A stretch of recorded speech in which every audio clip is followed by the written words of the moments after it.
like where you grew up, what were your parents like, and where'd you go to school, and where'd you, just tell me everything. I want to know everything about you.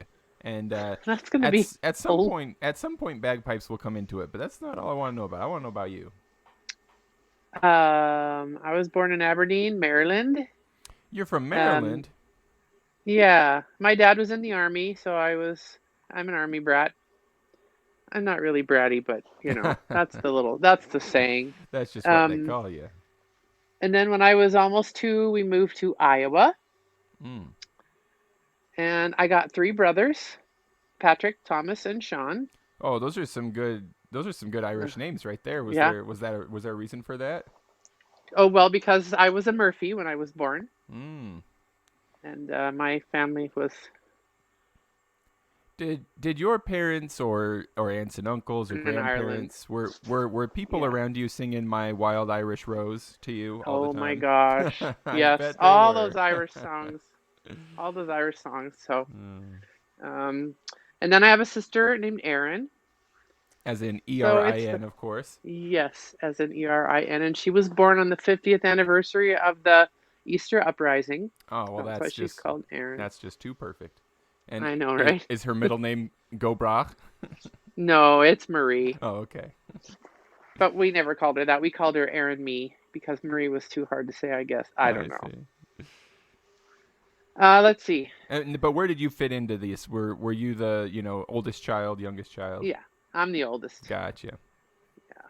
Yeah, and I just wished I had those 3 brothers, Patrick, Thomas, and Sean, and I really, really wanted a sister to play with because I was tired of the boys drawing mustaches on my dolls and things like that, or Yeah. having to play cowboys and Indians and not ever playing Tea Yeah. Party or whatever. Right. So But so I then prayed and prayed for a sister, and I got a sister on Easter Sunday. hey, so it is a miracle and you got her. It But it was how far totally apart are you in years? 7 years. Okay, so maybe it was a minute before you got to. Well, I don't know. With a baby sister, you do get to play with her like she's a living doll, of course. And then, Yes, you do. yeah. I wasn't expecting that kind of play, though. I was expecting her to, talk and, Yep. totally. I was only 7, 6. Yep. My wife had the exact same experience. It was Oh, a does she? brother, then her, then 2 brothers. She wanted a sister so badly, and then she Mhm. got one, and she was so excited, and then she ran into the hospital, and it wasn't a sister, it was a baby, Right? Exactly. Exactly. Yeah. Let's see. Moved to Iowa. I was an Iowa farm, not a farm girl. I lived in the city, but we just played in the neighborhood all the time. We didn't watch any TV very much because my mom was against TV, and so we played outside with the neighborhood kids all the time. I had to take piano lessons starting when in second grade, so I learned to play the piano Was it first, and then sort of your classic sort of lady in the neighborhood who had a piano was teaching? yes, Yeah. it was. Yes. I would have to go there after school one Mm. day a week and take piano lessons and practice every day. And all of us learned to play the piano. And then my mom said, you take 2 years of piano and then you can take any instrument you want, which kind of forced you into playing an instrument. I Yeah. wanted to play clarinet, but I had really bad buck teeth. So they said, no, no clarinets for you. So I learned the violin. Yeah. Not very much. I really hated the ratty old violin case that I had to carry to school because one of the nuns was teaching the violin lessons. Mm. Um, I really, really hated that. But it's too bad too because the violin was an heirloom in our family Oh. that I still have today. It's one that my mother learned to play and my grandmother learned to play. Oh wow. Um, it's too bad that I didn't take more lessons. Now and you don't have to divulge anything you don't want to, but I have not gone to a school run by nuns, but I've heard terrifying stories. Was it a lovely experience, or was it the sort of strict experience that you kind of see in TV, in movies and stuff? Oh, it wasn't very strict. Half of the teachers were lay teachers and half of them were nuns, but I the nuns see. were really nice. Mm. Um, well, there were a couple that were really strict, but so one of them, after my sister was born, um, my one of the nuns, the one who taught the religion class that we had every day, said that if your baby sister dies before she gets baptized, she'll go to hell. I was so upset. I stood up in class. I said, no, she won't. She hasn't done any sins at all. Nothing. Oh dear. Um, Of course, it would be the and one so, who's in charge of like teaching you about Jesus who would tell you something mean like that, huh? yeah, so she sent me to the principal's office, and it was Sister Mary Michaeline, and Sister Michaeline said, old people, they're kind of set in their ways. Don't worry about it. She will not go to hell. She hasn't done any sins. Yeah. So I went back to class, and that was a big part of my conversion to the Mormon church, that babies don't go to hell Yeah. until, they've done something bad. Yeah. So, but anyway, Well, it sounds like it's not too bad of a mix. That's the kind of mix you'd get at any no, it public was, school or anything. A couple yeah, of strict yeah, people, but mostly really lovely people. yeah. Uh, Let's see.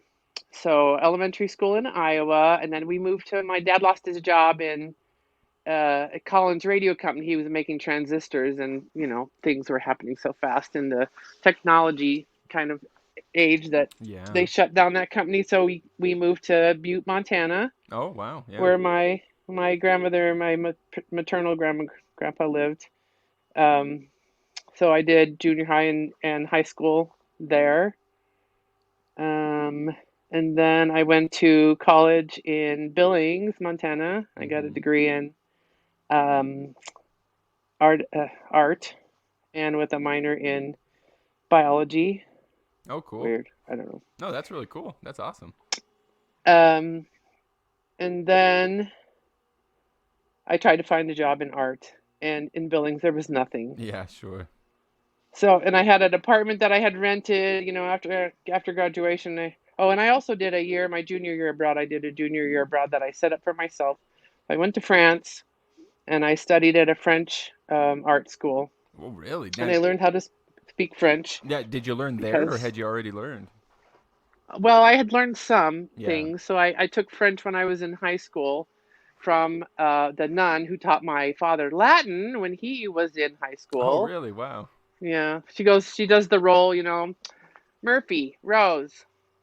And then there's this long pause. I sit here, and then this long pause, and she goes, "Are you Bernard Murphy's daughter?" I just about fell through the floor. Oh Yes. I taught him Latin when he was at Billings High School. wow. So that was kind of interesting.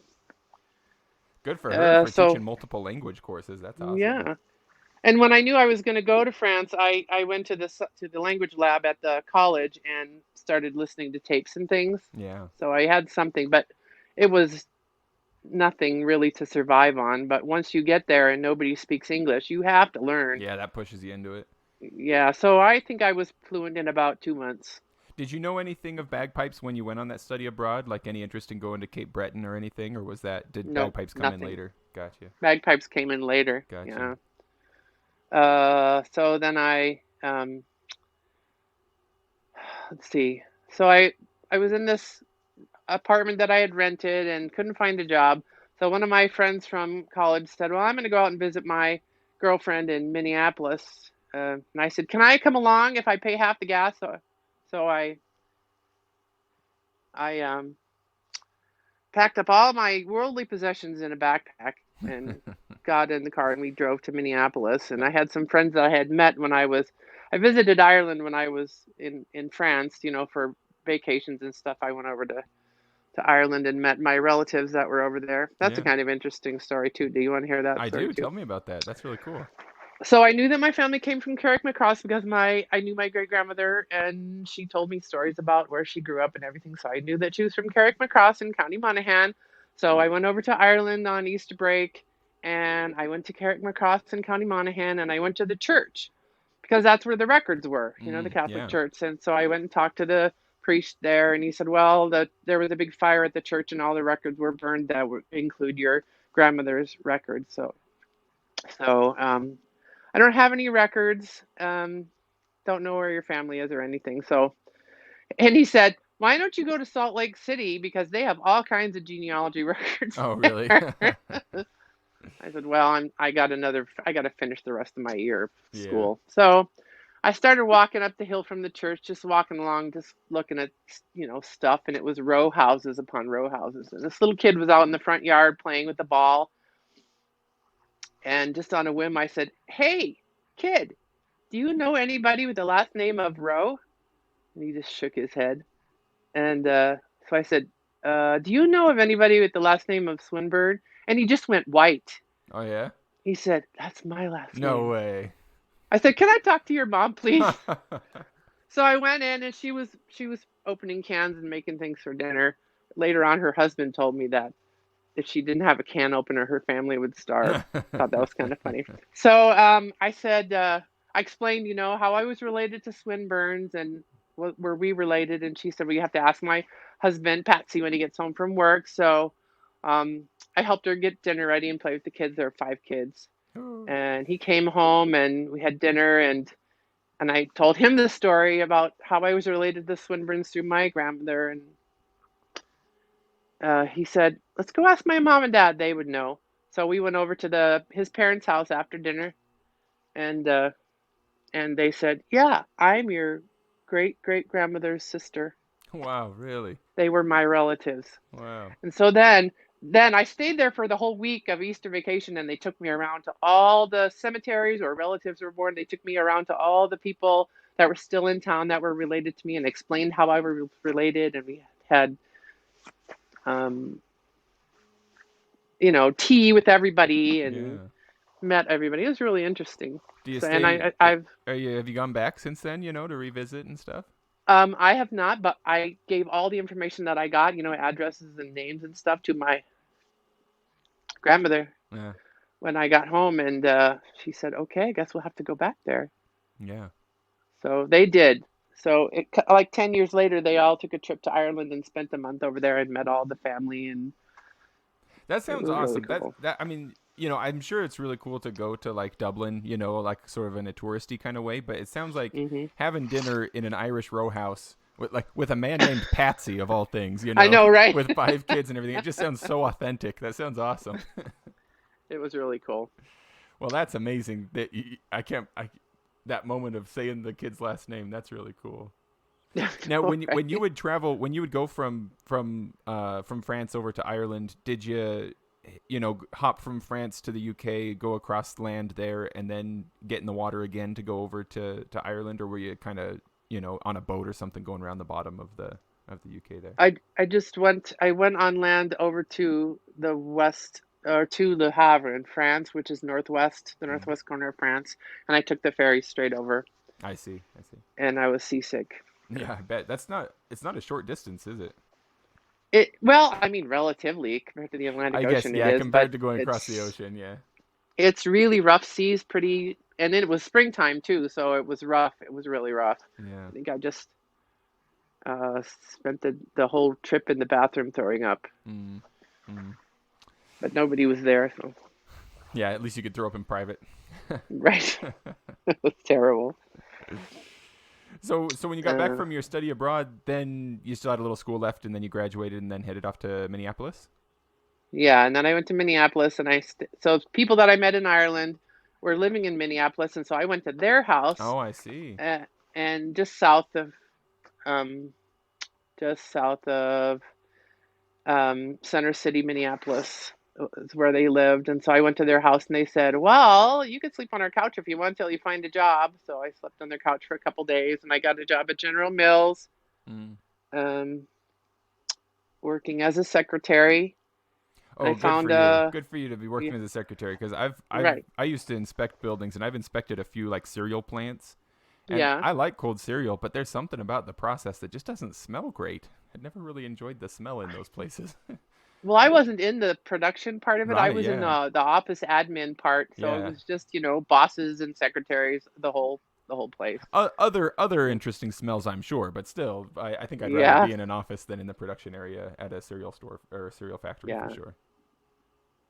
Yeah, so I worked at General Mills for 2 years. I got a room in a rooming house that was a couple blocks away from where my friends lived, um, and I just took the bus out to General Mills every day, and um, that's where I joined the Mormon church Mm. and met my husband. Oh, so His is family. he a native of Minnesota then? No, he's from California, and Mm. his parents moved to Minneapolis his dad got a job in Minneapolis about, I don't know, a year after I got there. So they moved into our ward. Mm. And I've never personally actually lived in that part of the country, but my dad grew up in South Dakota, and uh-huh. I don't know how an accent can make it this far, but my wife tells me often that there are a few words I say like yogurt. I'm overemphasizing now, like yogurt and stuff like that, right? That she's like, Uh-huh. why do you sound like you're from like Wisconsin or something, right? And like I have no idea, right? It must be that my dad still had a few words that he pronounced that way even over in Utah, Yeah. right? And that I picked him up as a kid. Do you feel like having lived in? Did you start in Rhode Island or Maine? Aberdeen, Maryland. Oh, in Maryland, right? In Maryland. Yeah. So, do you feel like having lived in Maryland, in Iowa, in Minneapolis, and other places as well, um, have you picked up like do you have funny words that you say sometimes, or like turns of phrase, that people go like, oh, where are you from? Yeah, I think I maintained the Minnesota accent a Yeah, little bit.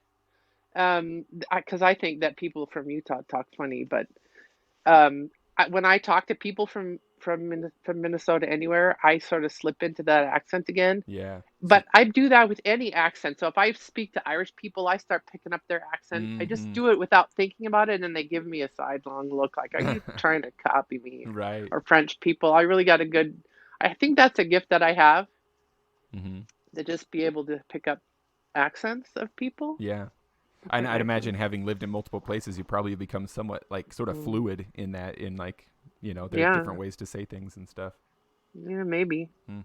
If people say you said that kind of funny, I'd say it's my Minnesota accent. Yeah, sure, you bet. Yeah. Because it's a thing. So let's see, So story. you met your husband there. Yeah, we got married. There wasn't any temple there, so we went to Washington D.C. and got married because I had an aunt living out there, and so we got married there. Did our honeymoon through the East Coast and east part of Canada, uh, and then Did you we happen to went hit back to. Prince Edward Island while you were up there?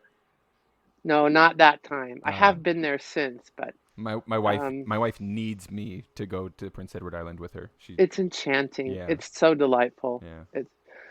It's free to get over to the island, Mm-hmm. but it costs $50 to get back. Oh, really? That's a good strategy. I know, right? You want to go home? $50, please. That- wow, that's brilliant. I'm trying to think of what happened next. So we got married and we had 4 kids, 3 girls, Rosie, Catriona, Theodora, and then a son, Tiankum, and he was born right. He was like 11 months old, and my husband Todd decided he needed to move out to. He went to air traffic control school. He wanted to Mm, be an air traffic controller. yeah. So he took the training down in Oklahoma City, and then December 23rd we moved to Salt Lake City. We got So, here on January 10th, 2000. So we mm. moved here right at the turn of the century. And so until then, your kids have been being raised in Minnesota. Yep, they were all born and raised in Minnesota. Gotcha. But this house that we've lived in here ever since is the only house our son has ever known. Yeah, yeah, because you're just a tiny boy. Yeah. Man, so were you like on the road for Christmas? We were on the road for Christmas Eve, Yeah. and we had the radio tuned to. My husband was in Oklahoma City, so it was just me driving with the Oh, kids I and see. Yeah. stuff and everything.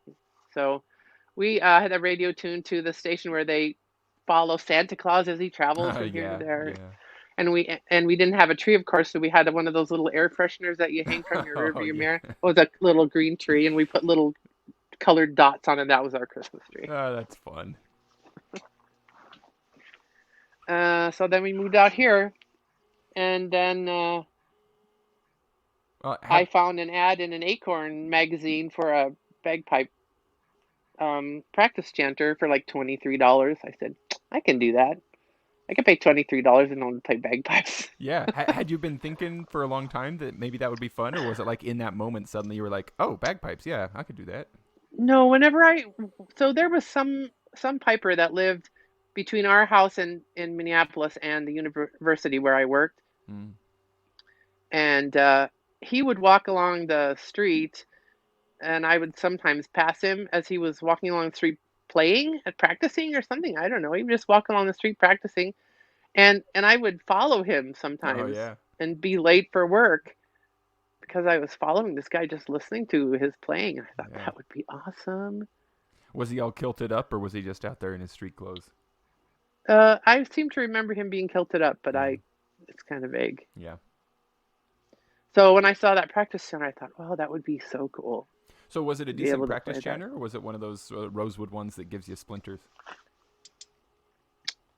Um, it wasn't a rosewood. It was pretty decent, Yeah. Well, that's good. but but the low G didn't work. Oh, really? Interesting. So uh, I went and found a link online to the Celtic Center here in Minneapolis that was still open, and I Mm. call them up and I said, "Hey, I just got this practice center, and Oh, then one of the notes doesn't work." in Salt Lake, right? Yeah, in Salt Yeah. Lake, and he said, um, "Well, bring it in. I'll fix it for you." This is Dennis McMaster, Ah, yeah. and so I brought it in, and he fixed it. I don't know what he did to it.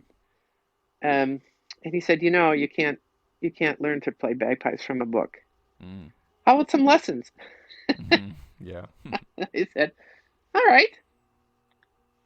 And so he started teaching me lessons, and I think I took lessons for 6 months. Never touched a set of pipes before at Hmm. all. And then I started actually got my first set of pipes in. Well, I got rental pipes from McMaster about 6 months after I'd started and Yeah. started playing. So now, one quick question. I'm curious. Having moved around quite a bit throughout your life, and now you've been in one steady place for 20 years. Are you getting restless, or do you feel happy about being in Salt Lake? Oh, I'm happy to be in one Yeah. place. It's so hard to move. Yeah. Well, I hear you there. We just had carpet put into our house. We had to move stuff into the garage, and just that was a Herculean Oh, effort. oh Almost yeah. not worth it. I was like, "Are we sure we want carpet?" Now you got to keep it clean. I hope it's not white carpet. No, no. We got the color of dirt. Good, very good. That's a good Yeah. choice. We've also got 4 kids, and so it was like, well, this is not our forever carpet. This is for the kids to abuse. Right, right. So did you say you were on practice channel for 6 months and then you got the rental pipes? Yeah. That's pretty quick. Did you feel ready for it when you got on pipes, or was it kind of overwhelming? Well, remember, I learned to play the piano and the violin, and so I knew how to read music. Yeah, I just had to do the fingering, and that was it. yeah. So I and which do you? I should know this, but I feel like you play with the Salt Lake Scots. Is that right? right. Yes, yeah. And so, Tennis was the mhm, was the pipe major of the Salt Lake Scots at that time. yeah. So I got voted into the band on the first day of May in 2004. I think it was. Mm. And you never looked back. Never looked back. How does your Still family with feel them. about it? Because I mean, pipes can take up some time and stuff. Do they And they're follow you loud. everywhere? Yeah, yeah, Yeah. Yeah. So my husband is pretty good about um, coming to gigs and events and things, yeah. but he doesn't play anything. But Tiankum, when he was little, he thought that everything I did was the coolest thing, and so he wanted to learn pipes too. So I got him lessons, and he plays. He's up at USU now, and he plays with their band up there. He plays pipes. Mm. I feel he's got a unique name, of course, so it would stand out. I feel like Yeah. I don't know if I've met him personally, but I feel like I've for sure seen his name on like rosters when I was helping organize soloist competitions or something like Yeah, that. I'm sure you did. He went to a couple of competitions, and he came out and competed with us at Ventura Games when we went out there. Mm. That program that they have at USU it's been turning out some really great sets and performances. They're playing great up there. They Or were sorry, until I said COVID. USU. Sorry, it's yeah, Utah State Yeah, University, right? Yeah. yeah, it's Utah State University. Yeah. They were doing pretty good until COVID hit. Now they have 6 pipers. Oh man. Yeah. And is that it, or do they hold on to like one drummer? I don't know if they have any drummers. Yeah. I didn't ask about drummers. Yeah, we all have a dearth of drummers, don't we? Yeah. I honestly like we might need to start like collectively just like maybe as a branch we can like take up a collection to just like pay a stipend to any drummer who's willing to stay with the band. We just really need you guys. Yeah. Yeah. Yeah. I played bass drum one year for the band Oh yeah, how'd you like it? because our I played bass in college. It was Mm, marching band. yeah. I think I could play bass drum. It's just two notes. And they said, "Sure, okay." So I played marching band, and I can still play the drums part to the Rocky theme song because it was Rocky Mountain College that I went to, and Oh I can still I can still play that. yeah. So yeah, I played our bass drummer disappeared, went someplace, and they said, "Hey, anybody want to be a bass drummer this year so we can compete?" Yeah. I said, "Okay, I'll do that." I played bass drum before, and they're so heavy though. Oh my Yeah. gosh. Yeah. It looks Not as really. heavy as snare drums, but they're so heavy. Yeah. Yeah, when I was You, in so two I was in high school and tried the bass drum there, and they had just one of those like sling mounts for it. You know, it's just like two straps of like oh, seatbelt material that yeah. goes around your shoulders. Yeah, I think I still have back issues now just from that one, that 1 year of trying that drum out I because it'll bet just bend you right over. it will. It's horrible. So, what do you have any favorite? Let me see. Well, I want to know, Rose. Do you have a favorite pipe tune that you really love to play that's like evergreen for you? Do you have pipe tunes that are often requested, maybe by your family members or friends who know that you play? And what is your sort of top of the list dream pipe tune that you really want to learn? Okay, so first question. I like just about any slow air. Mm-hmm. I can't think of the name of the tune now. That's my favorite one, but I can't think of the name of tunes. Mm-hmm. I have I have the same a hard problem. Yeah, time don't with worry about with that. yeah. So, but I slow airs are my favorite, but I have a hard time keeping my pressure steady, Oh, so sure, yeah. I Well, don't get don't to we play all? right. So, but what was the second question? Oh, the one that people ask me to Yeah. play. What do people ask you to Yeah, play? Happy Birthday. Oh, of course, of course. My father-in-law just turned 80 in the beginning of April, and he made me come and play Happy Birthday to him. Mm. So, um, and then what was the third question? Top of the list for tunes you'd really like to learn. Something that you think like that's such a I cool tune. I want to learn to play that. I would like to learn to play Pumpkins Fancy. Oh yeah, that's a fun one for sure. It's a hornpipe, so Yeah. it's tricky, and I even printed it out on orange paper. Oh, did you? Yeah, and I've gone through it. I just don't have it memorized, Yeah. and I'm sure some of the hornpipe movements are really horrible, but we don't ever play it in band. So, Well, I could be wrong, yeah. but I think that one of the beautiful things about that tune is those slides. You can Hmm. hide any sort of you can hide a lot of your like sort of weakness with the hornpipe form by doing really cool slides, you know. Right, right. Yeah. Um, and there's a tune that Dennis McMaster wrote called "Brogues on the Cobbles" Mm, that I really like. It's not a slow air; it's march. I mm-hmm. think it's a march. Um, and I like to play that a lot, but nobody else in the band likes it because they played it so much before I joined the band that they just don't ever want to hear it again. Yeah, I understand that. Yeah, so Now, what's your current instrument setup? What kind of pipes are you playing? I got to look it up because now I don't remember. Just a Hey, minute. don't worry about that, Rose. I'll tell you, I'm exactly the same way. There are some of us, though we love bagpipes, we need to have friends who know, like, we all need a Larry Erdman, right? Who we can just like play a Right, piece of a tune and he'll say, "Oh, that's this tune," right? We right. we all Yes, and need. he'll know how to play the rest of it too. Yep, yep, exactly. We all need a Johnny Miner or a Mike Swan in our lives who can tell us exactly what equipment we have, either just by looking at it or Yes. because somehow they've memorized what equipment everybody in the state is playing on. I can't believe that they do that, but they do. Yep, yep, No, I had to write it all down because people keep asking me these things. yeah. So I have nail drones. Mm. And I don't know what kind of chanter I have. Um, I have a Ganaway medium bag. That's a leather bag then? It's a leather bag, Yeah. yeah. It's a hide bag. I have a Chesney Copper chanter reed. Uh, Do you like my that reed? That's one that I haven't tried Chesney's yet. I've been kind Yeah, of doing because a buffet of reeds lately, trying a bunch of them out. So maybe I'll try that one next. we um we were playing platinum chanter reeds Yeah. over the last year, and they are so hard to break in. Mm. It just takes oh, forever to. You got to play them every day for an hour, and it takes a month, something like that. Mm. And nobody liked them, so we're still going to switch over to Chesney reeds. And I got a Chesney Copper when I destroyed my platinum reed accidentally on purpose. Um, Oh no. I have a canary bass drone reed, and my tenor drone reeds are Canning normals. Mm. That's what I have. But I had to look it up on my phone because I write it down. Yeah, no, I I'm can't I'm right there with you, remember. Rose. I'm right there with you. So is this the setup that you've like landed on after trying multiple different things, or is this kind of what you got set up to start with, and you like what you have and you're sticking with it?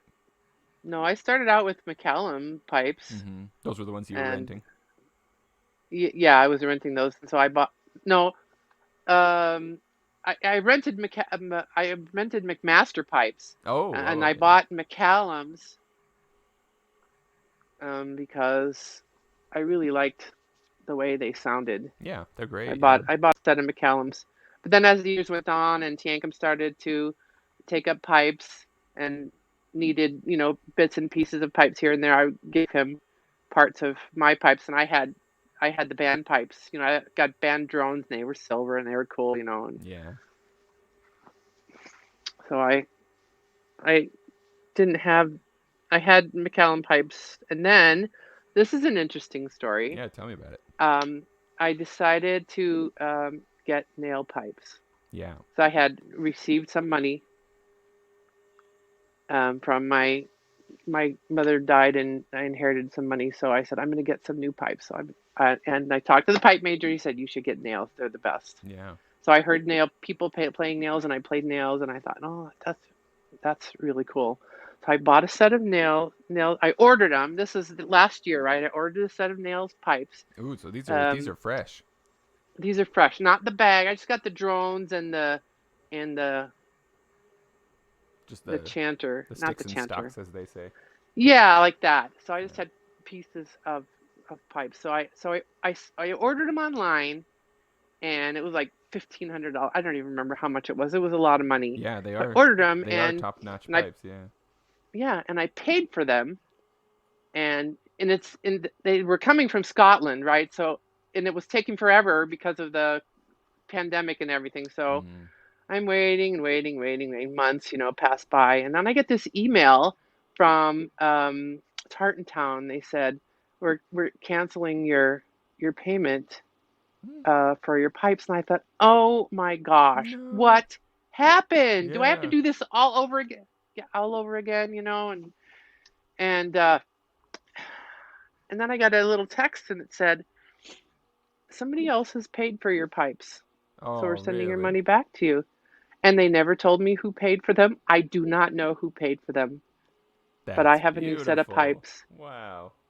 because somebody else bought me a set of pipes. Wow, that's lovely. That So I that really can't stop playing anymore yeah, because you better not. You better somebody not stop thought I playing. was somebody thought I was good enough to buy me a set of pipes Yeah, you anonymously. got strong incentive to keep it up forever now. Right? Right. Oh. Well, that's beautiful. That's the kind of good news we need to hear. That kind of Yeah. beautiful thing happening in the world. Somebody out there is I want to paying get on there. I attention. want to get on their good list as well. I know, right? Now, what So that's about my when you're getting story. ready for a performance, whether it's a competition or a parade, or you're going to play by yourself? Do you have any kind of pre-performance ritual that you go through to kind of make sure you're ready to go, either mentally or with your instrument or your uniform or anything like that? I run through the tunes that I'm going to play in my head. Mm-hmm. Sometimes I even write them down because I have a really bad memory. Mm-hmm. Um, and I'll write the cantoric. Uh, Oh, have you learned to sing it? yeah, because McMaster made you learn the cantoric when you were Oh, learning that's to. right. I've heard Yeah. that. So Yeah, that's so cool, Rose. That's a skill I would love to learn someday. so I go through the tunes. I make sure that I have all the parts of my pipes in the pipe bag. 'Cause, it's really embarrassing to show up at a gig and not being able to play your pipes because you forgot your chanter or something. Or your blowpipe. I've had that experience with a Right. friend. Yep. um, and then I make sure that I have all of my um, uniform. And I start from the top down. Okay, hat, Hmm. shirt, vest, tie, sporran, kilt, socks, flashes, shoes. I make sure I just go from the top down and make sure I have it all set out. Everything's washed and ironed and whatever, and then I think about playing the tunes, and I go through the tunes a couple of times too. Hmm. I have if I have time. Do you usually have like a? Do you take your practice chanter in the car with you or something like that? So like when you get there, you can run through them on your chanter at least. Or Uh-huh. yeah, Yeah, gotcha. my practice chanter lives in my pipe bag. Yeah.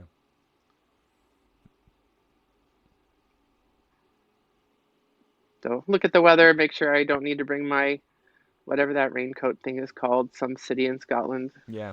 Yeah. I don't have one of those, whatever they're called, but there have been a few times when I've thought I could really use one of those things, Use as one, I'm standing yeah. there playing in the rain. In the rain. Yeah. Yeah. Anyway. Now, if you could change anything about the uniform that we wear for competition, like if someone came to you and said, we're changing the rules and you get to choose, is there anything you'd add to it or anything you would change or take away from it? I would take all the red out of my kilt. Yeah. I really don't like red. That's just in general. You just have strong feelings about the color, huh? Yeah. Mm-hmm. My great aunt worked at a department store in Memphis when I was a kid, and she would always send me presents of clothing, and it was always red. And I Really? got so sick of red. Always red. Yeah. Interesting. Interesting. So, So what about the competition itself? Do you ever wish that we could play other forms of music, or is there a medley type that you really don't enjoy playing that you wish were just like not on the table anymore? no, I like them all. Yeah. You I you like them mentioned all. that you like slow airs, and I'm with you. I love it when you get a pretty slow air that kind of is harmonizing with the Hmm. drones and stuff. Have you dove into the world of Pembroke at all? I stuck my toe in the water, Mm-hmm. uh, just because there was a lot of downtime during COVID. Yeah. But I haven't actually learned. I mean, Field of Gold, I think is what it's called. I was starting to learn Mm-hmm. Field of Gold, yeah. But I need somebody to explain how you play all those little things, and it's Yeah. Yeah. Those aren't throws and burls. What are those? Yeah. yeah, Yeah. weird. Now, aside from bagpipes and pipe band stuff, is there any other like what else takes up your time and your energy these days? Um, I'm a scoutmaster with the BSA. Oh yeah. So I have a bunch of girls in our troop, and so we do that. We do a lot of activities, camping and Did stuff you get like that. started with that as your kids were the right age for it, or was it an interest you had prior to that? My brothers were in Cub Scouts, um, and always thought they had a lot of fun doing that. Mm-hmm. And then my husband was in scouting all his life. My dad was in scouting, um, and I really thought it would be fun to do all that stuff. But girls couldn't be in Boy Scouts back Right. then, so I didn't get to do any of that. So when the opportunity came, Yeah, when it opened up. I jumped at the chance of a Yeah. local troop. Mm. So Mm. yeah. What else do I do? And I like to knit a lot. Oh, do you? Do you knit Yeah. clothing, blankets, all of the above? Blankets take so long. Mm-hmm. I like to do little things and get that done with the project. Yeah. Have you ever knit a necktie? I have. I knitted one for my son and one for my husband. Yeah. I have a few knit neckties, and those are for sure Oh, my have you? favorite. I think Oh, that cool. I'm severely colorblind, and so I think that what it is I really appreciate like textures and patterns, Oh, uh-huh. and I think that that's probably at the core of why I like knit things so much because they have so much texture There's to them. texture. Yeah. That's cool. Mm. That's good to know. Now Yeah. knitting and Was the knitting something stuff. that you picked up fairly recently, or is it did you start as a kid? My mother and my grandmother taught me when I was about 9, Mm. and I got some blue yarn at the local mall in Butte, and I knit I guess it was a scarf. It could have repelled bullets though. It was knit so tightly. You didn't have to hang it up. You could just stand it in the corner. Yeah. And Well, then you got to I start didn't somewhere. I didn't knit in after that because that was what old ladies did, you know. Oh, sure, it wasn't cool. Yeah, Yeah, it wasn't cool. yeah, Um, but then when my kids started to get older, I had time to do it. yeah. They I picked it back up again, and it was really meditative, and Mm, it was, you know, artistic and colorful, and you got warm things out of it, and so yeah. I started doing that a lot. No, that's lovely. And then I work at Home Depot. Oh, do you? Yes. What kind of department do you handle over there? Or are you kind of doing a lot of different stuff? I work in the customer service department. I worked for JetBlue for 16 years as customer Mm. service. Um, and so I'm pretty experienced at customer service. Now, I feel like I remember you mentioning JetBlue. Was it pretty recently that you changed careers? Yes, because I kind of got fired because there were so few people flying during COVID that Oh, they of had to let a lot course. of people go. Yeah. Um, so I kind of got retired Yeah, in you got last retired. year. Yeah. Yeah. And I didn't really want to go back when they started hiring people back again because Yeah. it was I was kind of at a dead end over there. So Yeah. Did you I get some of went. those travel benefits though while you were working there? Did you Hmm. take your family around and stuff? Oh yeah, Yeah. yeah. And I don't We mean to called. cut you off there, but any favorites? Any favorite places to take your family? Oh, let's see. We used to take Tiancum to some place for his birthday because it was in February and nobody was flying in Oh, February. sure. Yeah. So we went to California, all over California. We went to New York and Florida and Maine. We went to London and Wales, and um, we didn't go to Scotland. We never get to Scotland. Mm. We didn't get to Germany, um, but we went to Ireland Mm. and France. We spent a week in France. We rented a little, house that somebody was just renting a house for. Wait, isn't that? Do they call it a chateau?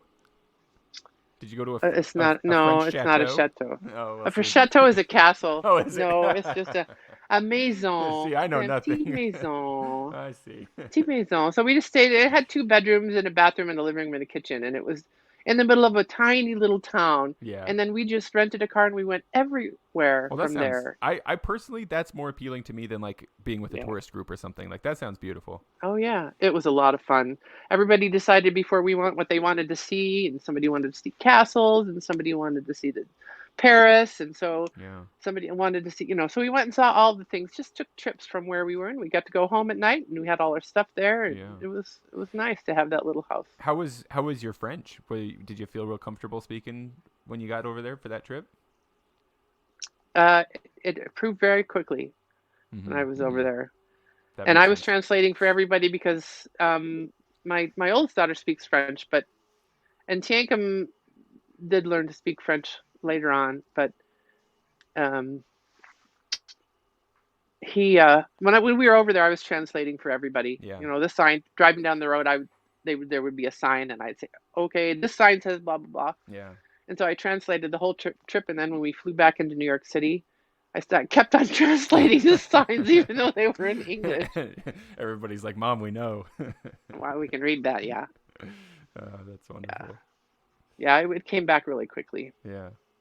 and people were as soon as you try to speak French, people say that the French people are very um, rude and Sort of not hoity-toity. very courteous. Yeah, Yeah. yeah. But if you just try and to speak the language, they are so nice. We Yeah. got lost trying to find the little house that we were to stay in. It was dark. It was like 10 o'clock at night. And we were driving through this little town, and I saw a car pull up to a house. I said, let's go ask those people where we are. And so I went over there and I said, please, can you help me? Because we're trying to find this place and this place. And they said, oh, come into our house. French people don't ever invite you into their house unless you've been their friend forever and ever. Yeah. Come in and we'll look it up on the computer. And so I went in there and we looked up where we were and where we needed to go. And we talked about all the things that we could see in the area. And it was amazing that they almost invited us all into their house to stay the night. You know, it was really nice. They were very, very nice. Now, and that's where you'd say the only French phrase that I actually know what it means would be "merci beaucoup." There you go, merci beaucoup. As my mother used to say, "Mercy bookups." Yeah, yeah, that's about what it comes out for me most of the time. Right. Now, do you have any particularly like really fun or happy memories that stand out in association with your pipes? You know, playing by yourself or playing with the band, traveling around. Anything that you kind of go, now that was special. That was fun.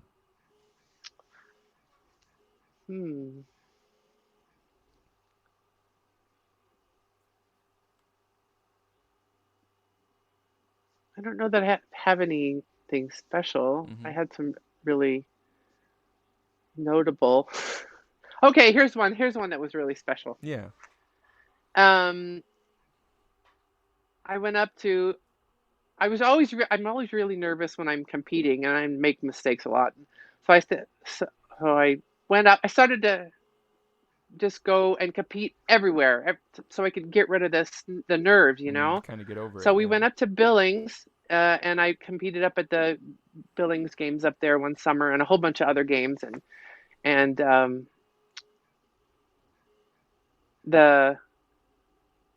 the people who were coming down from Canada for these games forgot that they had to have passports, or you had to have passports at that time. This was a new thing, I think. Right. Yeah. I remember that. So they didn't get their passports in time, so they didn't come down. So I played, and it was just this little tiny field that you played in, and you stood in the middle of the field, and everybody listened to every competition, and everybody playing their solo. So I played my March solo, and I think I did a really good job. I must have, because I got first place. Hey, that's the only first I've ever gotten. Yeah.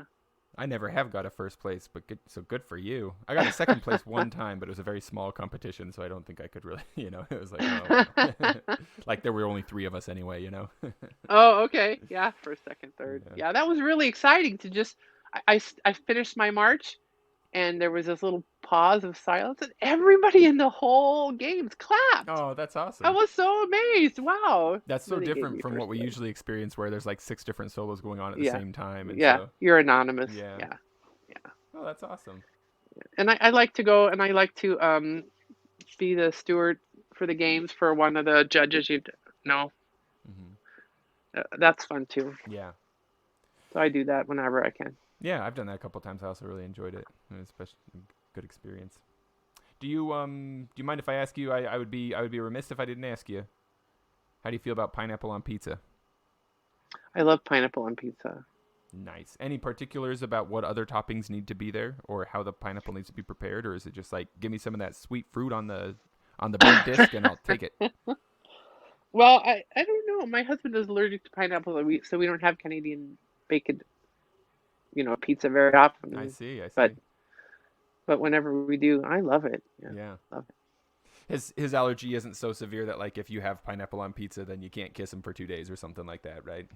No, his throat closes up. Ooh, that's no good. It doesn't stop him from breathing. It's just uncomfortable for about 6 hours, and then he's okay again. But yeah, we don't get it very often. Be careful. I love it. Yeah. Oh, lovely. Well, I think we've got the makings of an excellent episode here, Rose. Okay, I hope so. I hope you can make sense of it. No, absolutely. I really appreciate you taking the time. Thank you. And I am sorry for that delay at the beginning there. Oh, no worries. Did you want, so I can kind of just find a spot to kind of fade it out, did you have any sort of like, advice, words of wisdom, anything that you would like to go out on? And I can like cut this thing in the middle out and then just fade it out on whatever you'd like to say. Just keep playing. Even if you sound horrible, keep working on it. And you'll get better pretty soon. That's what I would like to say.